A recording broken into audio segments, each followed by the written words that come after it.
kendi halklarından topladıkları vergileri Rexistina Partiya Demokratîk a Angelan, HDP-ya Wanê û hejmarek saziyên sivîl yên bajêr bi xwepêşandanekê operasyona Tirkiye dijî bingehên Partiya Karkerên Kurdistan PKK yên li Herêma Kurdistana Iraqê şermezar kirin.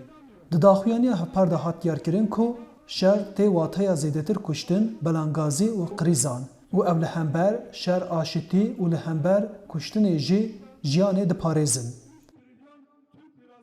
Operasyona leşkeriya Tirkiye di hevdê Nîsanê da dest pê kiribû û Wezîrê Berevaniya Tirkiye Hulusi Akar diyar kiribû ku armanca wan tunekirina bingehên PKK ne. Lê parlamenterê HDP-yê Wanê Murat Sarısaç got ku nijetperestiya sedsalan ya dijî Kurdan îro AKP û MHP bi van operasyona rêve dibe. Yani şev şere kîjan parçayê Kurdistanê be em baş dizanîn ki hember hemû Kurdaya.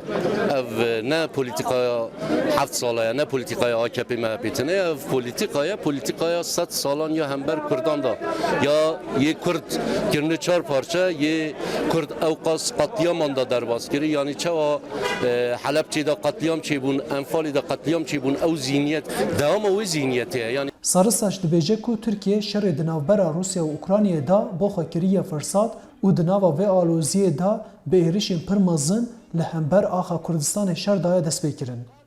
Ev şere destê KDP û Tirkiyeyê didome yani ciwanên Kurdan xwezaya Kurdan îro pê hêza KDP û Tirkiyeyê têqetiya hata KDP îro işte Türkiye hêzên Tirkiyeyê dibe Kurdistanê da cih dike. Hêjeyê dirxistinê ku Partiya Demokrata Kurdistan PDK diparêze ku sedema operasyonên leşkeriyên Tirkiye hebûna bingehên PKK yên li Herêma Kurdistanê ne. Lê Sarısaç vê yekê rexne dike û îdia dike ku PDK ne tinê li hember operasyona li hember valakirina 300 gundên deverê jî bêdeng e.